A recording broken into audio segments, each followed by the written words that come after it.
Hello, good morning, नमस्कार मेरे प्यारे दोस्तों। ग्लोबल एजुकेशन परिवार में आप सभी का स्वागत है।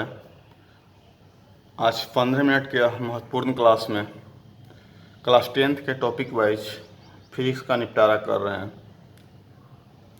जिसमें आज का जो टॉपिक है वो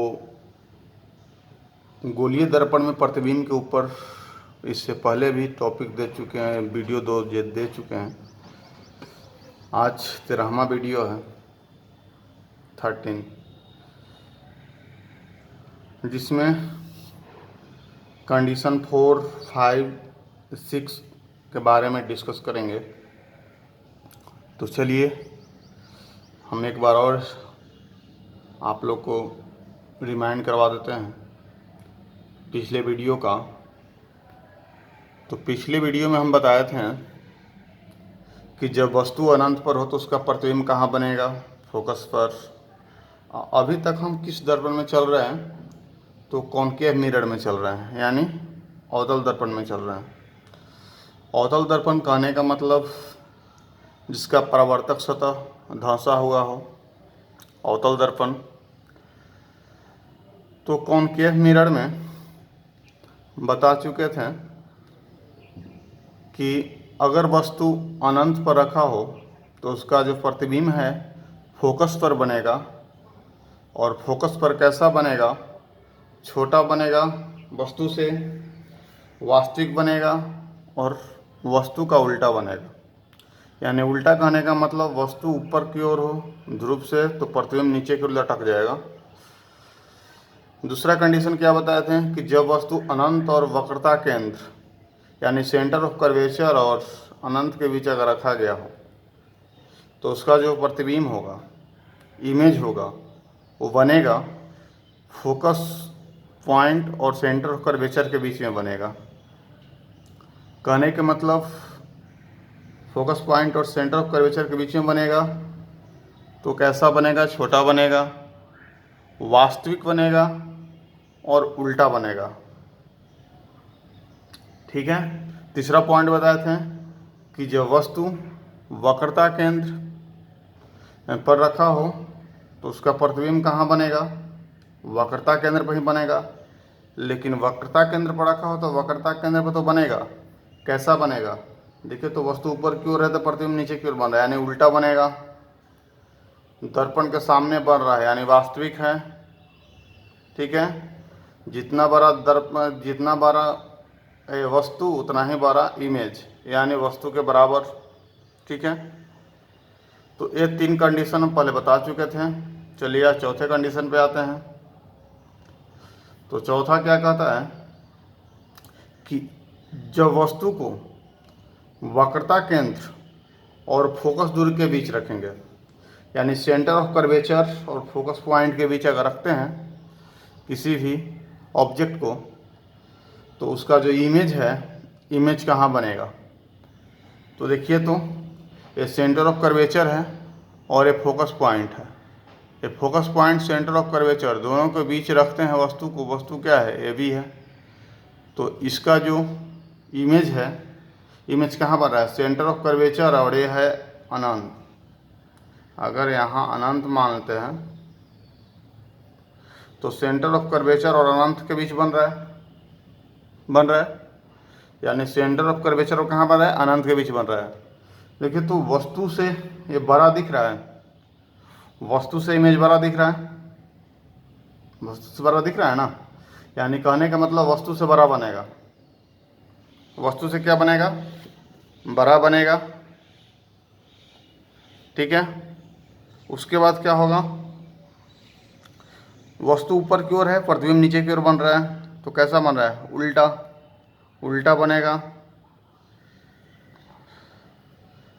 वस्तु देखिए कि वस्तु दर्पण के सामने रखे हैं, प्रतिबिंब दर्पण के सामने बन रहा है, यानी सामने बन रहा है, तो कैसा? वास्तविक।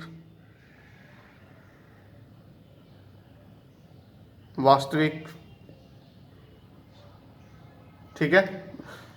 अब देखिए अगला कंडीशन, और कहाँ बन रहा है?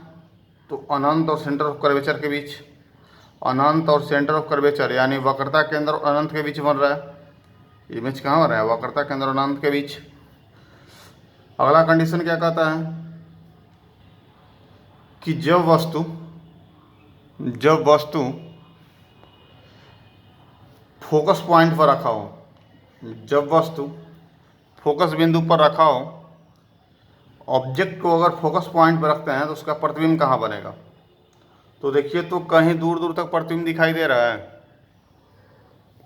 कहीं दूर दूर तक आपको प्रतिबिंब दिखाई दे रहा है। देखिए, तो ऑब्जेक्ट को फोकस पर रखे हैं, फोकस पॉइंट पर रखे हैं, तो दूर दूर तक कहीं प्रतिबिंब बनते हुए दिखाई दे रहा है, यानी बहुत दूर जाकर बनेगा। तो कह सकते हैं कि अगर फोकस पॉइंट पर रखेंगे तो प्रतिबिंब कहाँ बनेगा? अनंत पर बनेगा। लेकिन जितने दूर जाएगा उतना ही देखिए तो बड़ा का बनते जा रहा है। यहाँ से अगर प्रतिबिंब उलटते हैं तो कितना बड़ा बनते जा रहा है। यानी कहने का मतलब कि अनंत पर तो बनेगा, वस्तु से बहुत बड़ा बनेगा। तो वस्तु से बहुत बड़ा,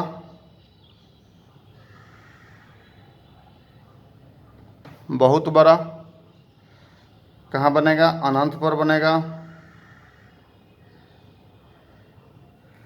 अनंत और कैसा बनेगा? वास्तविक बनेगा।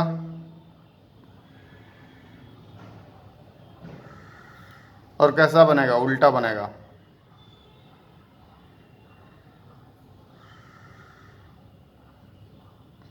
ठीक है, बहुत बड़ा बनेगा, अनंत पर बनेगा, वास्तविक बनेगा और उल्टा बनेगा।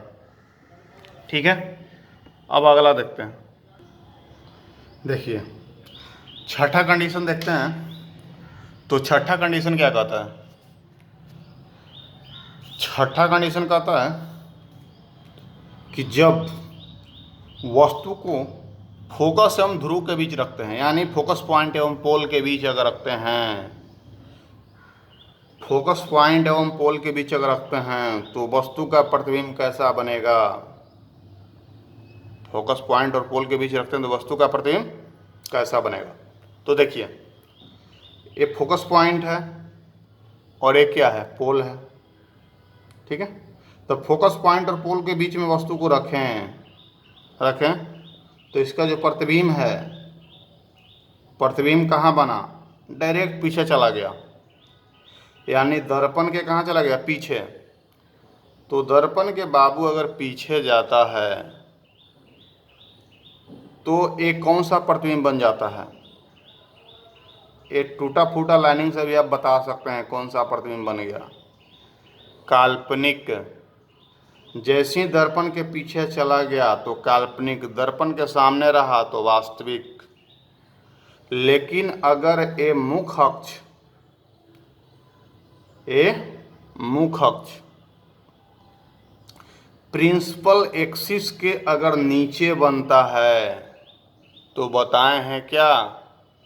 उल्टा। प्रिंसिपल एक्सिस के अगर ऊपर बनता है तो सीधा।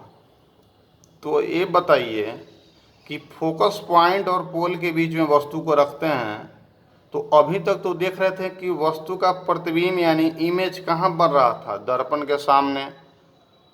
और ये एक ऐसा कंडीशन आया जिसमें क्या हुआ कि प्रतिबिंब उछल के कहाँ चल गया? दर्पण के पीछे। तो कह सकते हैं कि अगर कंडीशन ऐसा हो कि वस्तु को मुझे फोकस पॉइंट और पोल के बीच रखना पड़े तो उसका इमेज कहाँ बनेगा? दर्पण के पीछे। और दर्पण के पीछे बना इमेज कैसा इमेज कहलाता है? काल्पनिक। प्रिंसिपल एक्सिस के ऊपर बना इमेज कैसा? सीधा। वस्तु देखिए तो इतना छोटा है, इमेज इतना बड़ा बन रहा है, तो वस्तु से बड़ा। तो क्या लिखेंगे? सीधा बना। उल्टा तब होता जब एक्सिस के नीचे बनता। काल्पनिक बना, पीछे बना है तो काल्पनिक है। और वस्तु से बड़ा बना। ये बात समझ में आया? अगर किसी तरह के कन्फ्यूजन है तो पूरा जितना भी अभी तक बताए हैं उसका एक निचोड़ दे देते हैं। ताकि आप लोग का जो भी कन्फ्यूजन है वो क्या हो जाए, दूर हो जाए। तो चलिए निचोड़ क्या है आते हैं उस पर। यानी 6 पॉइंट का एक साथ अगर देख लेते हैं तो उससे पूरा कन्फ्यूजन दूर हो जाएगा। भाई निचोड़ जो बोल रहे थे अभी पूरा जितना भी बताए हैं कि अगर ऑब्जेक्ट को मूव कराते हैं तो प्रतिबिंब में क्या चेंजिंग होगा, ऑब्जेक्ट का डायरेक्शन चेंज करते हैं, उसके स्थान को चेंज करते हैं तो उसका इमेज पर क्या इफेक्ट पड़ेगा। 6 जो कंडीशन 6 कंडीशन अभी तक बताए थे, उस 6 कंडीशन जो था उसी का निचोड़ लाए हैं। वही 6 कंडीशन को फिर से रिवाइज करवा रहे हैं। एग्ज़ाम में आपको जो 10th का एग्ज़ाम होता है उसमें 3 से 4 नंबर ऑब्जेक्टिव सब्जेक्टिव लेकर आपको लगभग 6 से 7 नंबर का यहाँ से क्वेश्चन उठा देता है, समझे। इसीलिए इसको बार बार रिवाइज करवा रहे हैं ताकि आपके दिमाग में फिट हो जाए। चलिए यहाँ देखिए, अगर इमेज को सबसे पहले तो देख लीजिए कि ये क्या है, अनंत है, ये क्या है, सेंटर ऑफ कर्वेचर है यानी वक्रता केंद्र है, ये क्या है, फोकस पॉइंट है, और ये क्या है, पोल है। और अभी तक बता रहे थे कौन सा दर्पण में, अवतल दर्पण में। तो ये कौन सा दर्पण, अवतल दर्पण, जिसका परावर्तक सतह धंसा हुआ, कौन सा दर्पण, अवतल दर्पण, कॉनकेव मिरर, ठीक है। ये कौन सा एक्सिस है, प्रिंसिपल एक्सिस, मुख अक्ष। अब देखिए, अगर ऑब्जेक्ट को यानी वस्तु को नंबर 1 वस्तु का देखेंगे, सब वस्तु का सब देखिए, वस्तु का सिर्फ स्थान चेंज हो रहा है, वस्तु सब एक ही है। यहाँ पे रखें, फिर यहाँ पे रखेंगे, फिर यहाँ पे रखेंगे, फिर यहाँ पे रखेंगे, फिर यहाँ पे रखेंगे, फिर यहाँ पे रखेंगे। यानी वस्तु को क्या करेंगे, आगे की ओर बढ़ाते जाएंगे। प्रतिबिंब पर क्या इफेक्ट पड़ता है, यानी इसका इमेज पर क्या इफेक्ट पड़ेगा, इमेज कैसा बनेगा, इस पर ध्यान देंगे। वस्तु को क्या करेंगे, सबसे पहले तो अनंत पर रखेंगे और अनंत से गत्ते गत्ते इसको ध्रुव पर लाएंगे, आहिस्ता आहिस्ता कहाँ लाएंगे, ध्रुव पर लाएंगे। तो इसका इमेज जो बनेगा उस पर क्या इफेक्ट पड़ेगा, इसी पर ध्यान देंगे। अभी तक तो बता चुके हैं लेकिन इसको फिर से एक बार रिमाइंड करवा देते हैं। देखिए, अगर नंबर 1 यानी यहाँ पे वस्तु को रखते हैं तो नंबर 1 पर रखे वस्तु का प्रतिबिंब, नंबर 1 नंबर प्रतिबिंब देखिए तो 1 नंबर वस्तु का प्रतिबिंब देखिए तो 1 नंबर प्रतिबिंब। यानी अगर वस्तु रखते हैं अनंत पे तब प्रतिबिंब बनता है फोकस पे, वस्तु रखते हैं बाबू अनंत पे मेरे भाई तो इसका इमेज कहाँ बन रहा है, फोकस पे। अब वस्तु को क्या करेंगे, हल्का बढ़ाएंगे, यानी सेंटर ऑफ कर्वेचर और अनंत के बीच रखेंगे। तो वस्तु को लाइन नंबर 2 पे, तो 2 नंबर का प्रतिबिंब यानी इमेज कहाँ बन रहा है, 2 पे। अब भाई नीचे की ओर जितना बन रहा है वो सब क्या है, उल्टा है। दर्पण के सामने बन रहा है तो वास्तविक है, और छोटा है कि बड़ा वो सब लिखा हुआ है। देखिए लिखा हुआ है बहुत छोटा, छोटा, बराबर, बड़ा, बहुत बड़ा, ये सब लिखा हुआ है, ठीक है। तो यहाँ देखिए कि इसको आगे की ओर बढ़ाते हैं तो प्रतिबिंब क्या है, इसको यहाँ रखे हैं 1 नंबर को, तो 1 नंबर इधर देखिए प्रतिबिंब, 1 नंबर वस्तु यहाँ है तब प्रतिबिंब कहाँ है, यहाँ है। अगर वस्तु को आगे बढ़ाएं तो प्रतिबिंब क्या हो रहा है, ये पीछे भाग रहा है। वस्तु को अगर आगे बढ़ाते हैं तो प्रतिबिंब क्या हो रहा है, पीछे भाग रहा है, समझे। तो देखिए कि वस्तु को क्या किए, नंबर 1 से नंबर 2 पर लाए तो प्रतिबिंब क्या हुआ, ये फोकस से गया, सेंटर ऑफ कर्वेचर और फोकस के बीच में। यानी वस्तु को आगे की ओर ला रहे हैं तो प्रतिबिंब पीछे की ओर जा रहा है। इसको लाए सेंटर ऑफ कर्वेचर पर तो ये भी भागा सेंटर ऑफ कर्वेचर पे। समझे? इसको लाएं यहाँ पे सेंटर ऑफ कर्वेचर और फोकस के बीच, तो 4 नंबर का प्रतिबिंब देखिए कहाँ भागा, ये सेंटर ऑफ कर्वेचर और अनंत के बीच चला गया। फिर 5 नंबर प्रतिबिंब को गते गते आगे बढ़ाएं, 5 नंबर स्थान पे लाएं, तो ये भाग रहा है पीछे। यानी कहने के मतलब कि दोनों मिल कहाँ रहा है, सेंटर ऑफ कर्वेचर पे। तो ये तो फिक्स हो गया कि सेंटर ऑफ कर्वेचर पे अगर वस्तु को रखते हैं तो प्रतिबिंब भी सेंटर ऑफ कर्वेचर पे ही बनेगा। बात समझे?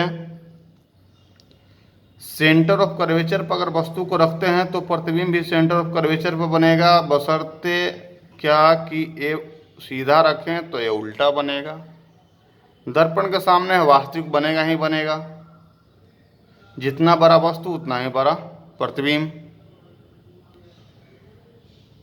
तो ये माइंड में रख लीजिए कि अगर अनंत पर रखेंगे तो फोकस पे, इसको आहिस्ता बढ़ाएंगे आगे की ओर तो प्रतिबिंब पीछे की ओर भागेगा। समझे बात को? अब लास्ट कंडीशन देखते हैं, condition number 6, sorry image number 6। यहाँ वस्तु, छठा वस्तु को देखते हैं कि ए रखे कहाँ, पोल और फोकस के बीच रखे हैं वस्तु को, तो इसका प्रतिबिंब 6 नंबर का कहाँ बन गया है, डायरेक्ट दर्पण के पीछे, दर्पण के पीछे। तो ये कह सकते हैं कि वस्तु जो है इसमें इतना दुश्मनी है, मतलब वस्तु और इमेज के बीच एक ही जगह दोस्ती हो रहा है, कहाँ, 3 नंबर को सेंटर ऑफ कर्वेचर पे, बाकी हर जगह दुश्मनी है। भाई यहाँ रह रहा है तो इमेज यहाँ रह रहा है, ये आगे की ओर आया तो इमेज यहाँ आया, लेकिन इतना अंधा है कि ऊपर में है ये नीचे में आ गया, ये इधर बढ़ा तो यहाँ आ गया। यानी भाई मिल रहा है, यहाँ मिलना तो दोनों को है ही, लेकिन मिल रहा है कहाँ पे, यहाँ पे बीच में क्या है, दीवार है। ये क्या है, दीवार है। तो इसको दिखता, अगर आर पार दिखता तो यहाँ पे मिल जाता, लेकिन अगर जैसी इमेज को आगे बढ़ाएं तो ये भी आगे बढ़ रहा है, पीछे की ओर भाग रहा है। बात समझ में आया? बात समझ में आया? तो मुझे अब लग रहा है कि आप लोग का जो इमेज कॉनकेव मिरर में और ऑब्जेक्ट इमेज क्लियर हो गया है। समझे बात को? जिनका अभी तक क्लियर नहीं हुआ है वो एक आध 2 बार और वीडियो को देख लेंगे, आशा करते हैं कि क्लियर हो ही जाएगा। ठीक है, समझे बात को? अब आगे बढ़ते हैं कि ये तो ठीक है, इमेज बता दिए, ऑब्जेक्ट रखेंगे कहीं तो इमेज कहीं बनेगा, ऑब्जेक्ट यहाँ रखेंगे तो इमेज यहाँ बनेगा, ऑब्जेक्ट यहाँ रखेंगे तो इमेज यहाँ बनेगा, ऑब्जेक्ट 3 पर रखेंगे तो इमेज 3 पर बनेगा, ऑब्जेक्ट 4 पर रखेंगे तो इमेज 4 पर बनेगा, ऑब्जेक्ट 5 पर रखेंगे तो इमेज 5 पर बनेगा, ऑब्जेक्ट 6 पर रखेंगे तो इमेज 6 पे बनेगा। अब ये दर्पण के यूज कहाँ है, ये दर्पण का यूज कहाँ है, यानी उपयोग कहाँ करेंगे, उसको भी देख लेते हैं। तो भाई दर्पण का उपयोग कहाँ करेंगे? पहले हम बताए थे कि जो दर्पण है, ये दर्पण का उपयोग कहाँ करेंगे? ये दर्पण का काम है किरण को एक जगह ला देना, किरण को एक जगह ला देना।